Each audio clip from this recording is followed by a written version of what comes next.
Marking the 56th anniversary of the Selma to Montgomery marches for civil rights, U.S. President Joe Biden has issued an executive order directing the federal government to promote voting access and to make it easier for Americans to vote. Listen in. This is a landmark piece of legislation that is urgently needed to protect the right to vote and the integrity of our elections and to repair and strengthen our democracy. I hope the Senate does its work so I can sign it into law. I also urge Congress to fully restore the Voting Rights Act, named in John Lewis's honor. The executive order directs federal agencies to submit plans within 200 days outlining steps to expand voter registration. It also directs the U.S. Chief Information Officer to modernize federal websites and digital services that provide such details. Biden's executive order will also direct federal agencies to assist states with voter registration. It will mandate measures to increase voting access for federal employees, overseas voters and active duty military members. Last week, Democrats in the House of Representatives passed sweeping legislation to update voting procedures. The bill would reduce photo identification requirements, allow same-day registration and require independent redistricting of congressional districts. Now remember, former President Donald Trump had falsely claimed that the 2020 election was rigged and criticized vote-by-mail efforts put in place during the coronavirus pandemic. And inspired by that, Republicans across the U.S. are seeking to limit voting rights in the wake of the 2020 election. Biden has urged the Senate to pass the bill, which was meant to commemorate the anniversary of the 1965 Bloody Sunday. On March 7th in 1965, state troopers and the police attacked civil rights marchers in Selma, Alabama, who were protesting racial discrimination at the voting booth.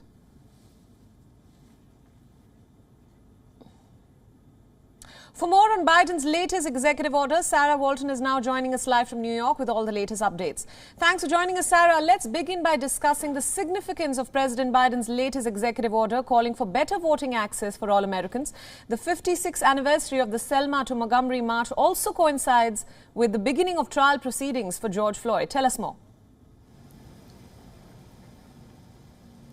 Well, you're right. A significant date here, and Joe Biden well aware of the significance when he chose to sign this executive order, trying to reverse some of the steps that have been taken by certain states across the US since the general election, where Donald Trump lost the presidency, claiming without evidence that there was mass voter fraud. Steps that have been taken by certain states to narrow the eligibility of who can vote and how and when, something that states have a right to set here. Now, this bill or this executive order it really sets out a number of things which Joe Biden is hoping will make it easier for people to register no matter where they are. It's going to do things like improve the vote.gov website that the government has, where people can find voter information. But, you know, even though Joe Biden is the president and in charge of the federal government, he has very limited powers over to what he can actually tell the states to do. The states have the final say in setting the rules for their election. Now, a good example of one of the things that perhaps Joe Biden is trying to target here is something we've seen in Georgia recently, which you'll remember was a Republican state. It flipped at the last election to vote for the Democrat candidate, Joe Biden.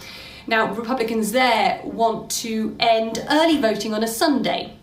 They say there are lots of days that people can cast their ballot early. There's no need to do it on a Sunday as well, which is a day that businesses are traditionally closed. Now, Democrats I should say that unfairly targets African-American voters, many of whom choose to go and vote after they have been to church. They say that this legislation has been unfairly targeted at African-American voters who, pollsters would tell you, are more likely to vote for a Democrat candidate. That's what this executive order is aimed at. Right. Now, Sarah, tell us a bit about how this executive order is being received in the United States, especially by the Black Americans. Well, how it's received really will depend on which side of this very divided political audience you have in the US. You know, as I was saying, Democrats here, and really this is a subtext to any time you talk about voting rights in the US. Pollsters will tell you that certain communities, such as the African American community, are more likely to vote for a Democrat candidate. We saw that, in being influential in Georgia, flipping for Joe Biden, helping him to win the White House at the last election. So, a step like this from Joe Biden, very much welcomed. As you were mentioning earlier, House Democrats had already set in motion wheels to pass a bill also setting out some measures to overturn these legislation that would make it harder to vote. On the other hand, you have Republican lawmakers who say that the steps they are taking are meant to make elections safer, despite there being no evidence offered by the president that there was voter fraud on any large scale at the last election. There is this ongoing concern, not just amongst lawmakers, but amongst Republican voters, that the system is somehow unfair, that it is liable to be taken advantage of, that people are able to cheat somehow in an election, and so they are passing this legislation in order to make things more secure in their eyes. Now, remember, as I said, this executive order cannot directly intervene and make states change their rules on voting. Nevertheless, it won't be welcomed by Republican legislatures that the White House is attempting to step in this way. Right, Sarah, my final question. Can you also tell us a little bit about the situation in Minneapolis where protests are on as George Floyd's trial proceedings get underway? That's right. It's a huge... The last year has seen huge tensions, really, in race relations within the US, and it was very much sparked by the death of George Floyd. Coming up for a year ago, of course, his death very publicly broadcast across the internet in that video of him, he was knelt on, his neck was knelt on by a police officer during his arrest in a really graphic video.